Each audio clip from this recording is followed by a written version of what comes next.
I have been expecting this complaint, and now we are in the proper forum to prove the baselessness of his allegations. I now have the opportunity to answer him point by point before the Ombudsman and not on media anymore. I will cooperate with the investigation and abide by its legal processes. The truth will be revealed and believe that justice and fairness shall prevail. I hope that the Ombudsman will be fair. Ulitin ko lang po, I am one with the Filipinos. I am one with the Filipinos in this crusade against corruption. Kasama niyo po ako. Labanan po natin ang korupsyon. Ikulong po ang mga kurakot at mga magnanakaw.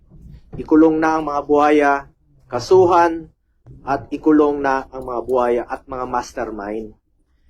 Huwag pong ilihis yung issue dito. Tumbukin po yung dapat tumbukin. Napapansin ko parang naiba na po ang narrative. Parang meron ng script, no? Na sinusunod o playbook. As a Filipino, I am urging the ICI, the Ombudsman, and the DPWH to seek the truth. Tumbukin lang po yung katotohanan. Maniwala kayo o sa hindi, pag nagkamali kayo dyan, mas gugulo po ang bayan. Magulo na po ngayon, mas gugulo po ang bayan. Magagalit po ang tao niyan, magulo talaga ito. Pakiusap ko lang po muli, tumbukin lang po yung katotohanan. Seek the truth, not the script. If there's any. Ito ay isa po itong diversionary tactic para ilihis ang atensyon ng taong bayan sa tunay na mga issue. Klaro naman eh. Kahapon nga lang, nabanggit ni former Governor Chavit Singson. Another diversionary tactic.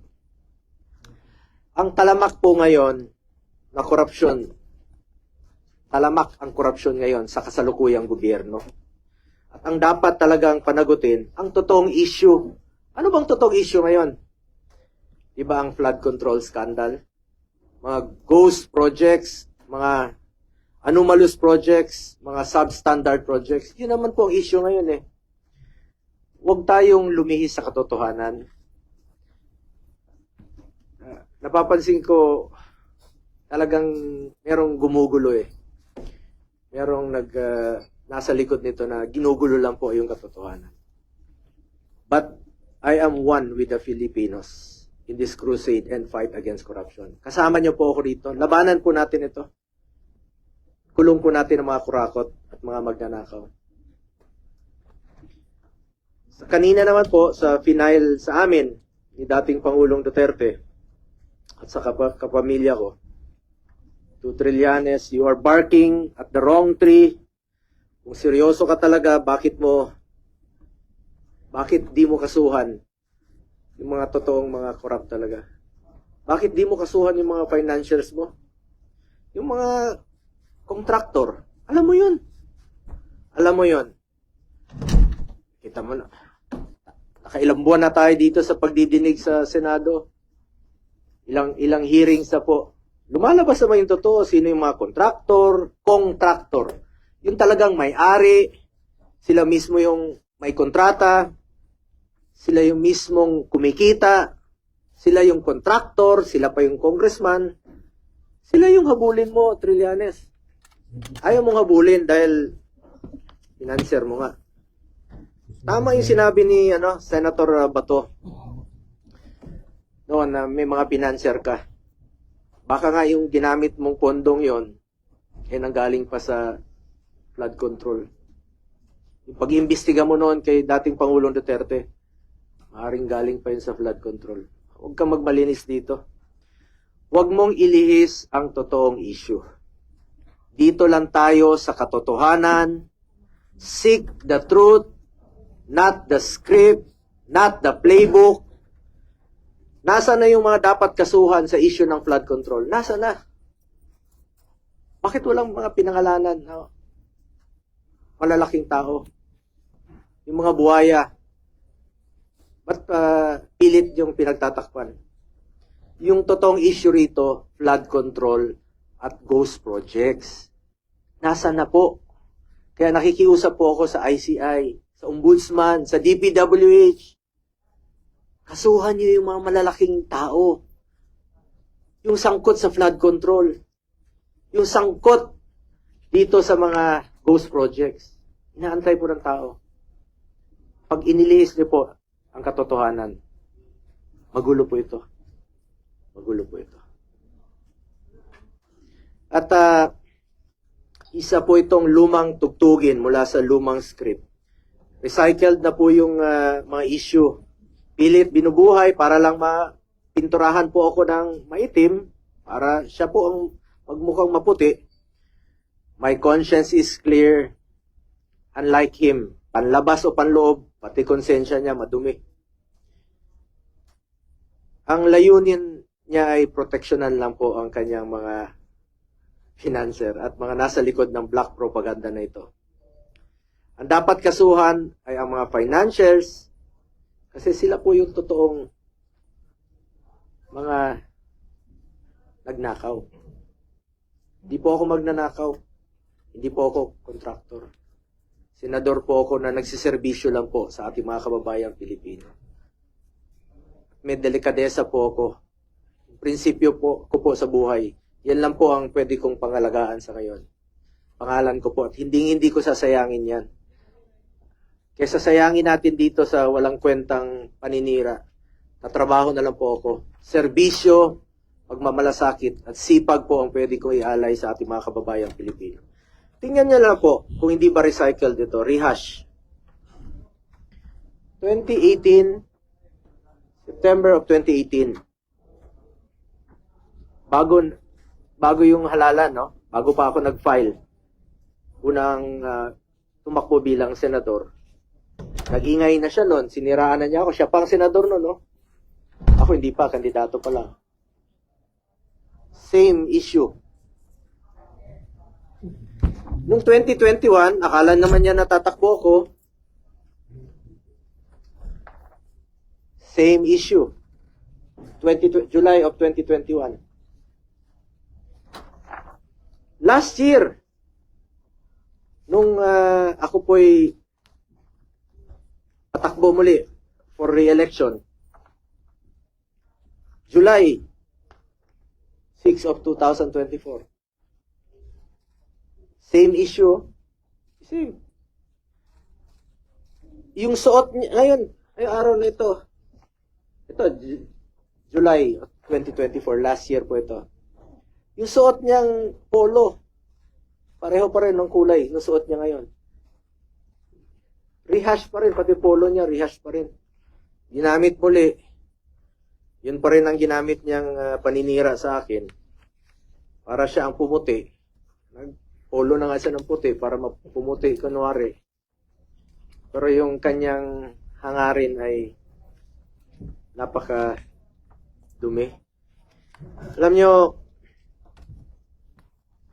nung ako po ay nag-obserba ng delikadesa sa buhay ko, baka pamilya niya po hindi.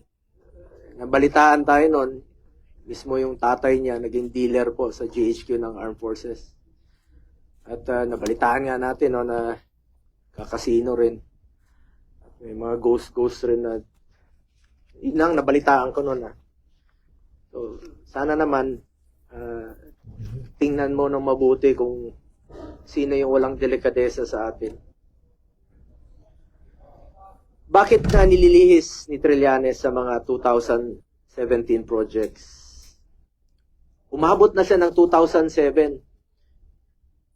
Sino ba mag-aakalang maging presidente si Pangulong Duterte? 2007, gawin mong issue.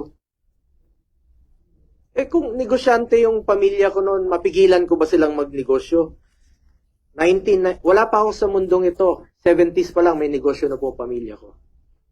Lahat tayo may kamag-anak na negosyante. 1993, may negosyo sila. Wala pa po ako kay then Mayor Rodrigo Duterte noon, may negosyo na sila. Pero noong 1998, at isa po sa aking naging kondisyon, nung nagtrabaho po ako kay Mayor Duterte, sabi ko, pag pumasok po ng City Hall, yung kamag-anak ko, I will resign. Ayaw ko po magnegosyo sila sa City Hall dahil I observe delikadesa at ayaw ko po ng conflict of interest. Nung naging presidente siya, 2016, dala-dala ko po ito. Hindi po sila nakakapasok ng Malacanang. Hindi po ako pumapayag. Nakialam ba ako sa negosyo nila? Hindi. Nakinabang ba ako? Hindi.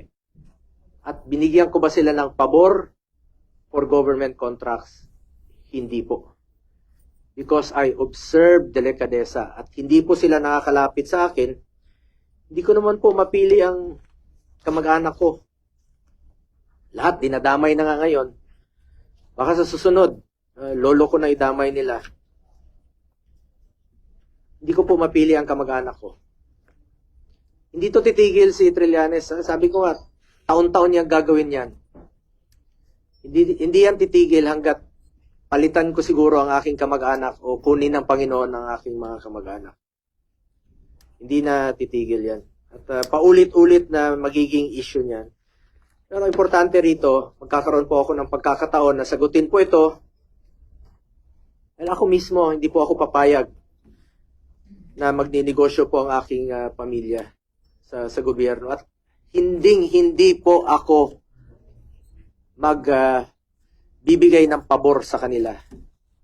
Hindi lang natin mapigilan kung sino sa ating mga kamag-anak ang magninegosyo. As long as wala akong ginawa na bigyan sila ng pabor at hindi po ako nakinabang at hindi ko po ginamit ang aking posisyon para mabigyan po ng pabor ang aking pamilya.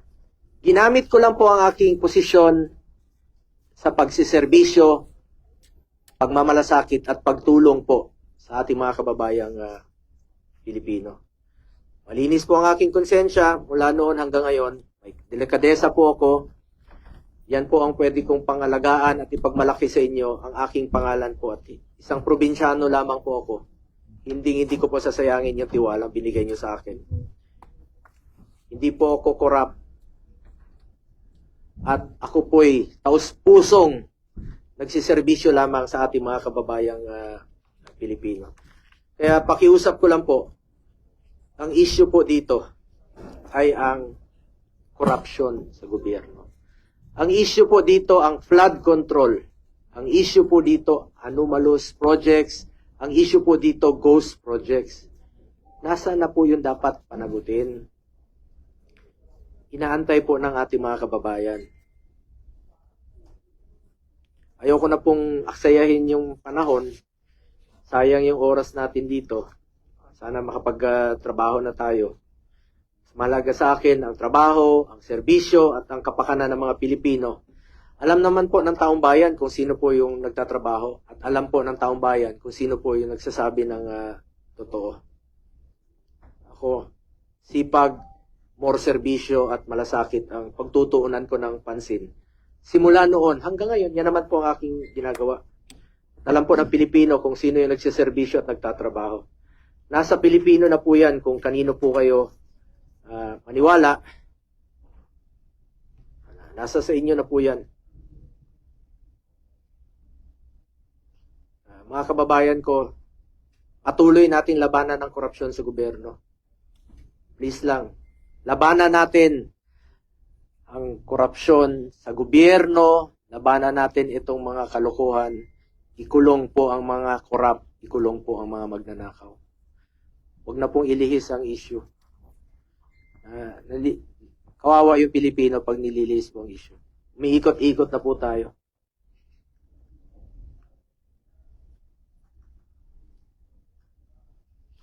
At nakita niyo naman siguro yung complaint ni Trillanes. Binigay naman niya sa mga reporters. Paulit-ulit na po. Rehash talaga. Paulit-ulit. Paninira talaga. Talagang paninira. At inililihis yung totoong issue. Yun talagang totoo dito ngayon. Nililihis niya. Paulit-ulit lang. The same mo, sabi ko nga, 4 na taon na. 2018, 2021, 2024, 2025. Pareho lang yung complaint niya. Na-file na po niya ito last year. Na-file na po niya ito last year. Tapos na po election. Nanalo na nga po ako, naging number 1 pa. Salamat at mas naniwala kayo sa akin kaysa kay Trillanes. Hindi ko po sasayangin yung tiwalang binigay niyo po sa akin. Dahil ako naman po ito pusong magsiservisyo sa ating mga kababayang Pilipino. Siya yung tamad at alam ng Pilipino sino yung corrupt. Siya yun.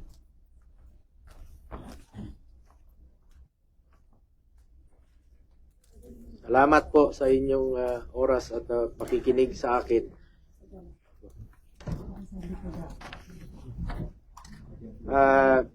Sa ano lang po, pagtatapos, nakikiusap po muli ako. Pakiusap po ito. Hindi po ito pagtuturo o pag-uutos kahit kanino. I am urging once again the ICI, the Ombudsman, and the DPWH to seek the truth, not the script, if there is any. Tumbukin nyo lang po ang katotohanan. Maniwala kayo sa hindi. Pag inilihis yung issue, magulo po ito. Magagalit po ang Pilipino. Magagalit ang Pilipino pag niloloko nyo ang ating mga kababayan sa katotohanan. Yung katotohanan lamang po, tumbukin nyo po, I am one with our countrymen in this crusade and fight against corruption. Ikulong ang mga kurakot at mga magnanakaw. Kilala nyo naman yung mga buhaya. Napapangalanan na eh. Yung iba nagtatago lang talaga. Hindi ko alam saan sila nagtatago o pinagtatakpan nyo lang talaga para ilihis yung katotohanan. Dito lang tayo sa katotohanan. The truth. Hindi kayo magkakamali. Pag doon lang tayo sa katotohanan. Salamat po.